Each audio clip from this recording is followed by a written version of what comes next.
Nah, bankrupt ini merupakan prosedur formal, ya kan, di secara hukum, ya, masuk ke ranah pengadilan, ya, karena udah nggak sanggup lagi nih memenuhi kewajibannya. Ini terjadi seperti di BUMN, ya, PKPU, ya, permintaan penundaan pembayaran kewajibannya karena dia tidak mampu atau tidak memiliki keuangan, ya, yang baik, akhirnya dia minta PKPU dan bisa arahnya ke bankrupt, ya. Nah, perusahaan yang insolvent atau perusahaan yang tidak sehat, ya, itu berbeda dengan solvent. Kalau solvent itu asetnya bisa menutupi utang, tapi perusahaan yang insolvent ini tidak bisa menutupi utang karena asetnya lebih kecil daripada total utangnya, atau istilah lainnya ekuitasnya negatif. Nah, perusahaan yang insolvent ini ada langkah-langkah turunannya, ya, atau simptomnya. Jadi simptom daripada perusahaan financial distress awalnya ini ada penurunan, ya. Penurunan awal, yaitu simptom awalnya revenue turun 20%. Selanjutnya, ya kan, deterioration. Ini profitnya turun 20% dan masuk kepada financial distress, operational cash flow-nya negatif. Jadi kalau perusahaan turun revenue-nya 20%, ini simptom awal. Dilanjutkan dengan profitnya turun 20% dan cash flow-nya negatif. Ya, sehingga ya, tidak bisa memenuhi perjanjian atau kontrak atau akad yang sudah dituliskan, ya. Kalau dalam apa perjanjian, ya, awalnya perjanjian itu kan diucapkan aja lisan, tapi seringkali orang lupa akhirnya ditulis, ya. Itulah namanya kontrak, ya. Nah, jadi perusahaan yang insolvent, ya, ketika dia cash flow-nya ini di bawah daripada kewajibannya, jadi dia mengalami shortfall. Nah, ini ada jurnal penelitian yang menarik. Jurnal ini metodenya adalah survei, ya. Nah, dia melakukan survei atau dia melakukan FGD kepada manajer atau direksi perusahaan yang pernah bangkrut tapi bisa survive atau kembali sehat. Nah, pertanyaan pertama, ya kan, ditanyakan kepada manajer atau direksi, apa yang membuat perusahaan Anda mengalami distress atau negative earning? Jadi jawaban yang paling banyak itu nomor satu adalah kondisi ekonomi. Jadi nggak bisa dipungkiri. Kondisi ekonomi yang turun atau bahkan negatif seperti misalnya COVID atau krisis tahun 98, ya, itu membuat perusahaan itu kinerjanya itu distress atau negatif. Yang kedua kompetisi. Jadi kalau regulasinya ini tidak dijaga, pemainnya banyak seperti sekarang, ya. Ada Shopee, ada apa namanya, Tokopedia, ada TikTok, ya. Ya wajar aja Tanah Abang kosong. Ya, jadi hukum supply dan demand. Jadi, kompetisinya karena kompetisi itu mengalami negatif earning. Jadi mesti berubah. Yang tadinya dia pakai toko, sekarang dia tokonya harus di marketplace atau menggunakan teknologi digital. Ya, apapun yang jual, ya, fashion dan jual makanan, ya. Nah, itu dia mengalami perubahan, disruption. Kalau dia nggak bisa mengikuti itu, ya selesai. Nah, foreign competition, udah lokalnya pemainnya banyak, tambah lagi asing. Ya, jadi kalau nggak diregulasi, ya, atau diatur, ini juga membuat persaingan ketat dan akhirnya negatif. Selanjutnya adalah penguatan dolar. Ya, ingat waktu bulan April, Mei, ya, dolar menguat sampai 16.000, itu juga membuat ekonomi melemah sedikit. Ya, sekarang rupiah menguat, ekonomi juga kelihatan mulai jalan lagi, ya, apa akselerasinya kerasa, ya. Full price, ya. Nah, full price kalau naik ini juga membuat negatif earnings karena daya beli biasanya turun. Ya, makanya pemerintah menjaga BBM itu tetap harganya, walaupun yang tetap itu yang subsidi ya. Kalau non subsidi kan itu Pertamax atau Pertamax Plus misalnya, atau Tax Light, ya itu kan untuk orang yang memang berada. Tapi kalau misalnya angkutan umum atau misalnya truk ini menggunakan subsidi, jadi kalau dia naik bahan bakarnya, maka biaya lainnya juga akan naik dan harga akan naik dan negatif earning dari perusahaan. Nah, endogenous faktornya ada write off, write down. Jadi ada apa tagihan yang dicadangkan misalnya atau jadi biaya karena nggak tertagih, akhirnya bisa mengurangi pendapatan dan negatif earning.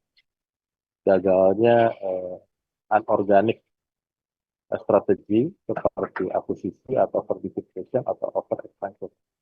High cost inefficiency ya itu juga high cost dan efisiensi ya. Jadi perusahaan yang di pasar monopoli seperti PLN 15 tahun lalu, kalau dia high cost atau tidak efisiensi bisa juga bankrupt. Nah, kalau sekarang dia udah efisien, ya, akhirnya untung. Strike, kebanyakan demo, kebanyakan utang, dan itu juga menyebabkan negatif bad management atau keputusan yang salah, cost of developing new product, atau production method ya, poor product mix ya, atau eh, diversifikasi produknya itu aja, jadi tidak ada produk yang baru, ya kan? Itu menyebabkan eh, apa namanya konsumen juga eh, apa tidak memiliki variasi dan tidak ada yang baru, akhirnya penjualan turun dan negatif earning. Nah, secara konsep ketika financial distress apa yang harus dilakukan? Ya, jadi kalau financial distress, ingat aja balance sheet atau neraca ya. Di sisi kiri ada aset, maka dilakukan restrukturisasi aset. Apa itu? Jual aset, terutama major yang pertama. Ya, ini motifnya apa sih? Motifnya adalah untuk mendapatkan likuiditas dulu. Ya, supaya kewajiban ya kan maupun modal kerjanya ada. Yang kedua bisa merger dengan perusahaan lain. Ya, kalau kita punya sumber daya misalnya terkait operasional, sedangkan perusahaan lain punya sumber daya dari sisi pasar, nah itu bisa merge atau bisa kolaborasi. Kurangi capital spending dan research development spending, karena ini uh, dianggap tidak terlalu penting dulu waktu perusahaan mengalami distress.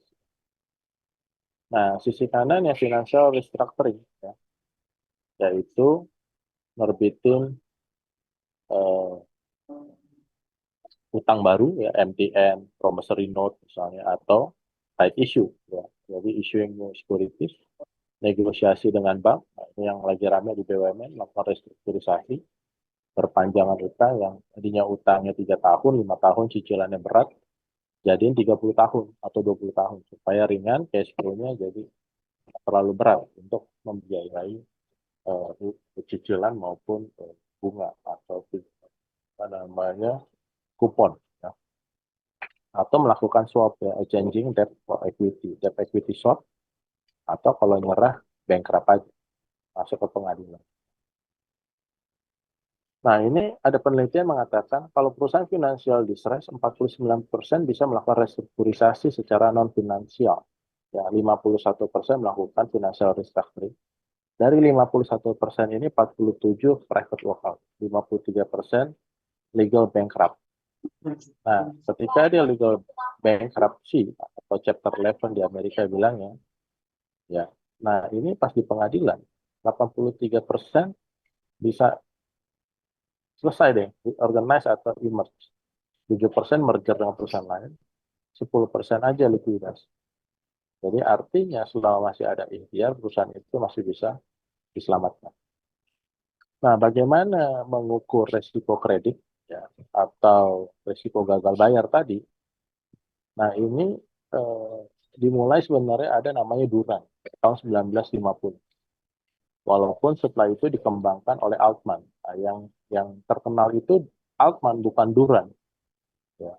Karena Altman ini yang menang Nobel. Padahal model proyeksi atau estimasi kebangkrutan atau kesehatan perusahaan itu dimulai oleh Durang pertama kali. Tapi karena Altman yang menang Nobel, maka model dia yang terkenal. Walaupun nanti perkembangannya ada Jazetski ataupun ada Zwibel dan lain sebagainya, Kamel, ya kan, dan lain sebagainya. Nah, jadi Altman tahun 68 ini mengembangkan model kebangkrutan. Ini modelnya diskriminan, artinya dia menggunakan model dummy ya, 1 dan 0 atau 0 dan 1. Sampelnya 66 perusahaan manufaktur publik di Amerika, 33 perusahaan bangkrut, 33 perusahaan tidak bangkrut. Variabelnya dia pakai 22 buah, kemudian menghasilkan 5 variabel yang sangat kuat memprediksi kebangkrutan. Nah, 5 variabel itu adalah working capital per total aset, return earning per total aset, EBIT per total aset, market value of equity dibagi market value of debt, sales per total aset. Ya. Jadi ada 5 ini, hasil yang signifikan, dan model inilah yang dipakai pertama kali untuk memprediksi kebangkrutan di Amerika dan perusahaan yang TBK. Ya, kenapa TBK bisa kelihatan di sini market value of equity, di sini market cap.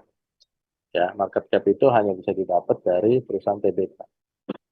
Nah, kalau skornya dari perhitungan ini, ya masing-masing koefisien dikali dengan rasionya masing-masing ini, di atas 2,99, ini tidak bang. Tapi kalau 1,81 sampai 2,99 ini abu-abu. Jadi dia bisa tidak bangkrut, tapi bisa juga bangkrut kalau tidak dimonitor dengan baik. Kalau di bawah 1,81 dia berpotensi bangkrut. Nah, selanjutnya perkembangannya Altman ditantang, di challenge. Itu kan perusahaan terbuka, PPK. Bisa nggak dibuat untuk perusahaan private? Ya, buat perusahaan private.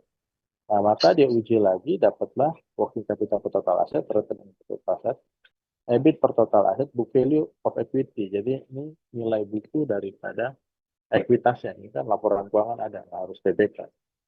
Dibagi dengan nilai buku dari utang. Selanjutnya sales per total asset. Dengan koefisien yang berubah. Ya. Nah, kalau di atas 2,9 ini tidak bangkrut. Tapi kalau 1,23 sampai 2,9, daerah abu-abu. Jadi artinya kalau skor jetnya, jet aksen yang satu aksen, ini di antara 1,23 sampai 2,9, dia bisa tidak bangkrut, tapi dia juga bisa bangkrut kalau tidak dibangun. Nah, kalau skornya itu di bawah 1,23, diestimasi perusahaan itu berpotensi mengalami kebangkrutan. Nah, selanjutnya ditantang lagi, di challenge. Oh, itu kan untuk perusahaan negara maju masih, ya, walaupun private. Bisa nggak dibuat untuk emerging market atau negara berkembang? Ya, maka dibuatlah model Z2 Accent, yaitu working capital per total asset, return earning per total asset, EBIT per total asset, book value of equity dibagi book value of debt. Jadi di sini ada dua constraint, dia negara berkembang dan perusahaan private. Jadi ini bisa dipakai untuk perusahaan-perusahaan di Indonesia. Nah, kalau di atas 2,6 tidak bangkrut. 1,1 sampai 2,6 daerah abu. Di bawah 1,1 bang. Nah, Jet 2 skor ini relatif serbaguna dan paling memadai untuk digunakan di negara Indonesia dibandingkan Jet Score dan Jet 1 Accent Score. Nah, ini eh, data deskriptif ya, data deskriptifnya. Ini data deskriptifnya dari sampel yang digunakan. Jadi working capital per total asset tadi koefisiennya atau slope-nya 6,56, return per total asetnya itu 3,26, EBIT per total aset 6,72, net worth per total EBIT 1,05. Jadi kalau sampelnya perusahaan yang bankrupt ini minus 0,061. Jadi working capitalnya kalau perusahaan bankrupt itu kalau dia di bawah minus 0,061 atau 6,1%. Kalau perusahaan yang tidak bangkrut dia 41,4%. Return earning dia di minus 62,6%, ya, di bawahnya. Kalau perusahaan yang tidak bangkrut di atas 35,5%. EBIT per total aset minus 31,8%. Perusahaan yang tidak bangkrut 15,4%. rasio struktur modalnya adalah 49,4%. Sedangkan perusahaan yang tidak bangkrut, struktur modalnya, nah ini harus diperhatikan ya, struktur modalnya ini dibalik ya. Biasanya kan rasionya DER ya, debt to equity ratio. Kalau ini equity per debt ratio. Jadi kalau equity per debt ratio-nya 2,68, ini berarti perusahaannya tidak baik.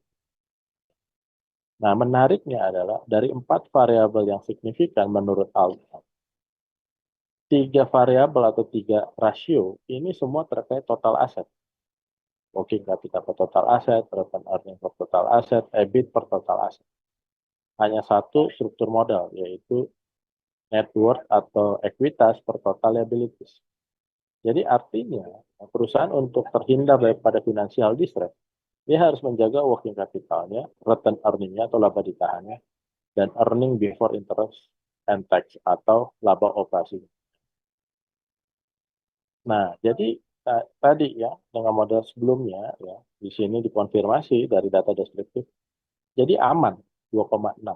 Kalau bankrupt di bawah 1,1. Jadi 2,6 ini aman, baru aman. Tapi belum sehat. Ternyata sehatnya berapa? 7,7. Nah, 1,1 potensi bangkrut. Tapi kalau masih ada ikhtiar, masih bisa aman dia. Ya, masih aman. Tapi kalau misalnya dia di bawah minus 4,06, baru berpotensi kuat bangkrut. Bahkan Altman dengan PD-nya mengatakan bahwa perusahaan itu udah nggak lama lagi pasti akan bangkrut. Walaupun pengalaman saya di perusahaan-perusahaan yang distress, walaupun skor Altman-nya masih di bawah, bahkan di bawah minus 4,06, itu masih bisa diselamatkan juga. Ya. Selama masih ada ikhtiar. Nah, ini kemarin kita lanjutkan dari analisis laporan keuangan yang kita bahas. Ya. Ini dengan data quality department store. Ya. Ini kita masukkan data-datanya yang kita perlukan, ya, yaitu current asset, current liabilities, working capital, total asset, net earning, EBIT, net worth, ya, atau ekuitasnya, total liabilities. Ini kita hitung rasionya, ya, working capital ke total asset, kita dapat 36,8 atau 0,368. Dikali koefisien ya 6,56, dapatnya 2,4149. Return earning per total asset 0,397 dikali 3,26 atau 1,2. EBIT per total aset 0,25 atau 25% dikali 6,72. Dapatlah 1,6809. X4-nya net worth ya 1,206 dikali 1,05. Dapatlah 1,2658. Jadi dijumlahkan semua dapatlah 6,6542. Jadi dari sini analisis kita dia aman karena di atas 2, oke, sampai sini ada pertanyaan?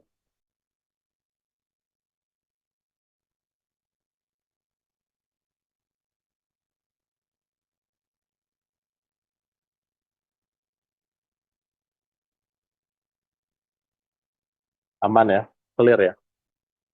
Ada pertanyaan nggak? Aman, Pak. Aman ya? Aman, Pak. Oke. Nah, penelitian di Indonesia ini menarik. Dilakukan oleh namanya Kus Pranowo. Dia publikasi di International Research Journal of Finance and Economics. Jadi gunakan 1, 2, 3, 4, 5, 6, 7, 8 variabel dengan 9 rasio atau indikator. Ya. Jadi solvabilitasnya dia pakai 2 indikator. Ya. Nah, hasilnya ini mirip-mirip dengan sebelum hasilnya mirip-mirip Altman. Cuman yang menarik ada variabel Y-nya. Variabel Y-nya itu kan kalau Altman pakai diskriminan tadi. Ya, dia pakai dikotomi antara bankrupt dan sehat 1 dan 0. Nah, itu kan nggak ada di Indonesia wasitnya atau lembaga yang menyatakan perusahaan itu sehat atau bankrupt. Dia ngambil dari situ data. Nah, jadi cocoknya di Indonesia pakai apa? Ya, rasio yang ada ya itu kita pakai DSC, ya, debt service coverage, yaitu earning after tax, ya, yaitu laba bersih ditambah depresiasi amortisasi ditambah interest atau kupon dikurang tax dibagi prinsipal ditambah interest, ya, atau kuponnya. Jadi sederhananya adalah cash flow perusahaan. Ya, cash flow-nya itu adalah net income ditambah depresiasi amortisasi tambah interest atau kupon dikurangin tax, ya, dibagi dengan pokoknya, pokok yang dibayar atau dicicilkan di tahun itu atau periode itu, ditambah interest dan kupon. Jadi cash flow perusahaan dibagi dengan kewajibannya. Ya, kalau di atas 1,2 ini berarti perusahaan itu sehat. Tapi kalau di bawah 1,2 dianggap tidak sehat. Ya, jadi ini lebih memungkinkan di Indonesia untuk menggunakan menemukan atau mencari data ini laporan keuangan atau menghitung data ini di laporan keuangan, ya, sehingga ini dipakai rujukannya dari Jeff Raster, nih salah satu karyawan dari World Bank. Jadi peneliti di World Bank, staff dia karyawan bagian riset dicoba-coba meneliti ini, ya, dan ini ternyata cukup reliable, ya, reliable untuk menghitung tingkat kesehatan perusahaan, ya, dengan DSC. Ya, nah ini yang dipakai untuk variabel kesehatan. Nah hasilnya mirip-mirip walaupun tidak sama. Yaitu pertama current ratio, ya, yang kedua efisiensi, dia pakai EBITDA per total asset, leverage, ya, due date upon payable to fund availability, ya. Jadi tagihan yang jatuh tempo dengan ketersediaan dana, ekuitas ini modal disetor. Nah, jadi artinya perusahaan di Indonesia harus memonitor, ya, atau menjaga 4 indikator ini, ya, untuk menghindari financial distress, ya, atau menghindari bahkan early impairment aja bisa dihindari kalau terus menjaga 4 variabel. Nah, selanjutnya, ya, ini dari jurnal, ya, jurnal yang tadi, ya, yang di depan. eh, jadi ditanya apa yang menyebabkan perusahaan Anda mengalami negatif earning. Nah, pertanyaan selanjutnya ada pertanyaan juga. Apa yang Anda lakukan ketika perusahaan Anda mengalami negatif earning dan bagaimana menyelesaikannya, ya, secara empiris. Tadi kan konsepnya kan atau teorinya lihat balance sheet aja kan, sisi kiri dan sisi kanan, ya. Dalam kita melakukan restrukturisasi, aset restrukturisasi atau finansial restrukturisasi. Nah, kalau di BUMN ini sulit jual aset karena kadang-kadang itu bisa sampai DPR. Jadi prosesnya lama, keburu mati juga BUMN. Merger dengan perusahaan lain agak sulit, walaupun sekarang udah mulai. Bahkan dibuat holding. Nah, cara kedua ini udah mulai dipakai oleh BUMN.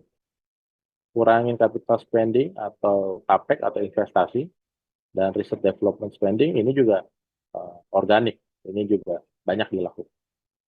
Nah, jadi kalau dari sisi aset restrukturisasi ini dua dipakai.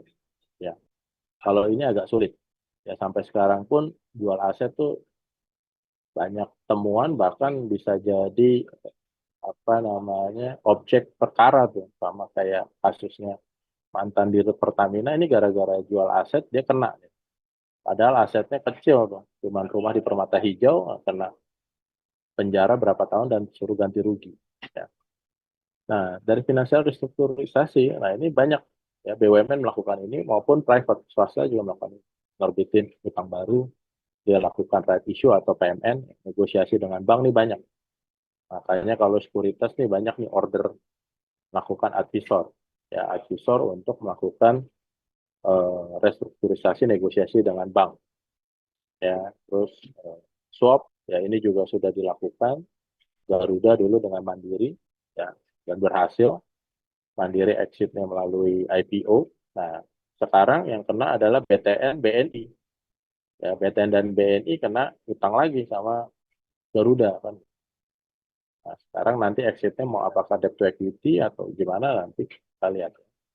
Feeling bankruptcy atau ya udah kalau nggak kuat bankrupt aja seperti beberapa BUMN karya itu ditutup, ya. Begitu juga asuransi misalnya kayak Jiwasraya kan gitu, ya. Nah itu bankrupt ya bentar lagi akan mungkin hilang, akan diganti dengan Indonesia Financial Group, ya, atau IFG. Oke, kita lanjutkan. Nah, jadi ditanya, ya, secara empiris apa sih yang dilakukan? Ternyata pertama sesuai konsep jual aset, investasi spin off. ya, atau jual anak usahanya, kurangin karyawan, kurangin utang, kembali ke core bisnis. Karena apa? Kalau orang apa perusahaan banyak duit biasanya ekspansi, ekspansi kemana-mana bahkan nggak sesuai core-nya. Jadi ketika dia nggak fokus lagi ke core-nya, dia harus balik lagi ke core-nya. Itu pabrik, kurangin upah ya, kurangin kapasitas, kurangin capex. Tapi di sisi yang lain juga harus ekspansi, membeli bahan baku, membuat atau memperkenalkan produk baru, masuk ke pasar baru, terbitin utang lagi, diversifikasi, terbitin ekuitas ya, atau IPO atau right issue.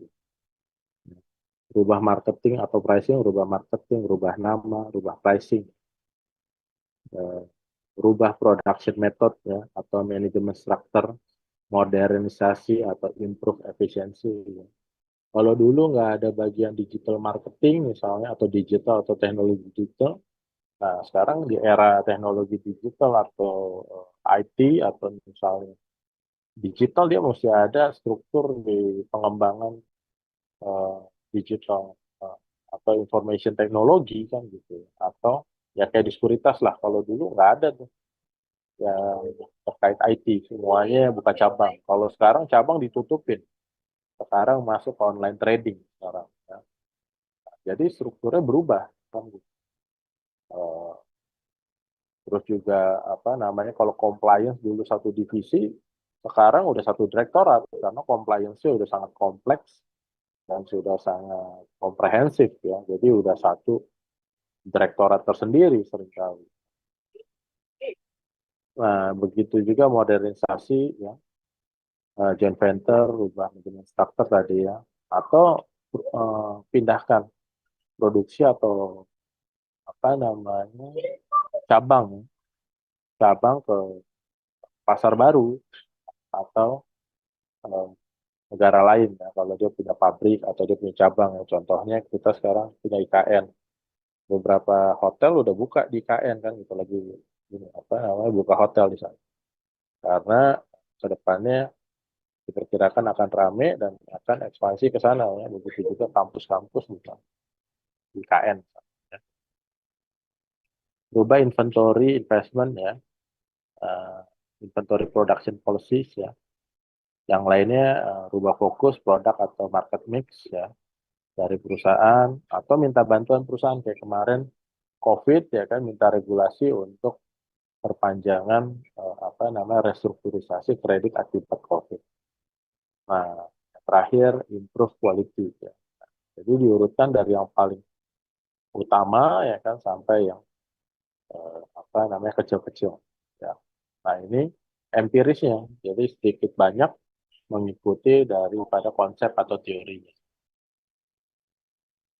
Nah, ketika kita apa namanya mengalami financial distress ini juga tidak bisa dipungkiri bahwa ini disebabkan oleh kebijakan struktur modal atau utang. Nah, maka kebijakan utang itu yang dilakukan perusahaan itu ada tergantung faktor-faktornya ya. Jadi kalau perusahaan itu di industri atau di negara yang tax rate-nya tinggi, maka banyakin utang. Tapi kalau tax rate-nya itu rendah, maka eh, kebijakan utangnya rendah. Kalau pre-tax return on firm-nya atau operating income atau bahasa sederhananya untung dia gede atau profitnya tinggi, maka dia harus pakai utang yang tinggi. Tapi kalau utangnya rendah kayak konstruksi gitu ya, project basis gitu, dia harus lower debt ya. Jadi sebenarnya ini teorinya udah lama mengatakan itu, tapi mungkin belum dipahami atau belum diketahui variance earningnya ini terkait dengan risiko bisnis atau volatilitas daripada income. Jadi kalau volatilitas income seperti konstruksi itu lower utang, utangnya rendah. Ya, karena apa? Dia untung atau pendapatannya tergantung daripada proyek. Kalau proyeknya ada, untungnya gede atau apa nah pendapatan besar. Tapi kalau income-nya kecil ya, jadi naik turunnya signifikan. Jadi kebijakannya harusnya memakai utang yang sedikit. Tapi kalau dia varians atau risiko bisnisnya kecil, ya seperti jalan tol, jasa marga gitu ya, atau PLN, kan nggak mungkin tiba-tiba seluruh rakyat Indonesia nggak pakai listrik gitu. kan tiap hari pakai listrik. Nah itu boleh dia pakai utang besar tuh. Makanya jasa marga atau PLN itu boleh pakai utang yang besar karena apa? Income-nya dia itu stabil, ya, cenderung stabil. Kalaupun ada varian lower atau sedikit. Nah, makroekonomi kalau suku bunga lagi tinggi, ya itu perkecil utang. Tapi kalau suku bunga cenderung rendah kayak sekarang, ini perbanyak utang, higher debt. Makanya nanti kalau apa namanya suku bunga trennya lagi turun nih sekarang, ya, ini maka akan banyak perusahaan menerbitkan utang, entah MTN, dia terbitin nanti apa namanya bond, ya, obligasi, ya, atau dia ke bank, maka dia akan menaikkan utang. Nah ini determinan daripada uh, optimal debt ratio ya terhadap perusahaan. Nah ini contohnya perhitungannya ya. Kalau kemarin kita pakai horizontal analysis, datanya kita bisa ambil tuh net working capital, total asset, return earning, EBIT, ya, total liabilities, net worth ya. Nah ini contohnya kemarin ya. Ini ya dari koefisiennya kita hitung ya net working capital per total aset, return on total aset, EBIT per total aset, net worth per total liabilities ya. Nah ini dapat J-score-nya, kita buat gambarnya tren. Nah Unilever ternyata apa? Dari 2017 dia naik peaknya di sini. Tapi 2019, 2020, 2021 turun. Ya, padahal ini untuk menganalisis apa? Analis kredit. Analis kredit biasanya terkait dengan debt atau utang. Tapi ternyata ini korelasinya tinggi dengan ekuitasnya juga. Jadi ekuitasnya peaknya 2018 di 9 ribuan. Setelah itu dia meluncur turun ya, sampai kemarin bottomnya di 2 ribuan. Ya. Jadi ternyata jet score itu bukan hanya menganalisis eh, resiko kredit suatu perusahaan, tapi juga ternyata sangat robust, sangat kuat untuk memprediksi pergerakan daripada ekuitasnya sahamnya. Nah, ini menarik sekali. Jadi kita bisa memprediksi arah saham suatu perusahaan dengan menganalisis jet score juga. Ya. Padahal ini untuk mengambil keputusan ya kalau perusahaan mengambil utang atau menerbitkan obligasi atau NPL. Oke, nah itu materi kita. Sampai sini ada pertanyaan? Sebelum ke quiz ya, quiz kita buat analisis dashboard, maka udah ya analisis laporan keuangan. Nah, sekarang dilanjutkan lagi ya buat dashboard ya. Kalau udah, berarti tinggal dicek lagi datanya benar apa enggak. Ya nanti dikumpulkan lagi ya. Untuk 5 tahun terakhir, berarti 2023, 2022, 2021, 2020, 2019. Jadi 2019 sampai 2023 ya.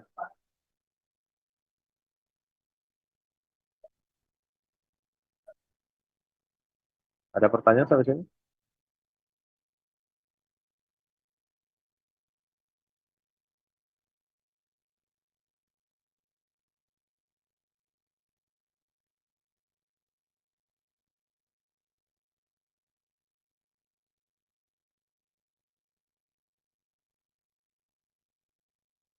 Ini saya akan share juga, ini menarik juga ya, ada data ya, ini perusahaan namanya Astra Auto Parts ya. Ini ya Astra salah satu perusahaan yang cukup disiplin ya dari sisi keuangan. Jadi ketika 2016 dia naik, 2018 turun sedikit, 2020 ya pas COVID di sini dia masih bisa mempertahankan ya, skornya masih di atas 5 ya. Ya, nah ini waskita ya. Nah ini waskita waktu dia terbitin bond di sini 2016 sudah 1,51. Bahkan 2017 turun dia. Padahal lembaga rating ya, masih memberikan investment grade waktu di sini. Tapi Altman Jet Score udah mendeteksi skornya itu di bawah 1,1. Ya. Bahkan waktu COVID langsung negatif ya, di bawah 1,1.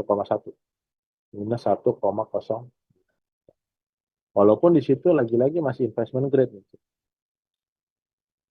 Ya, jadi dengan jet score aja cukup robust. Nah, ini contohnya. Ya.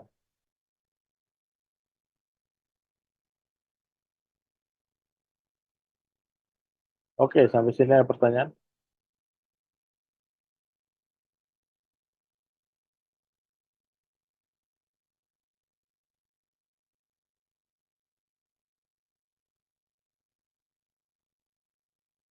Oke, kalau nggak ada itu ya materi kita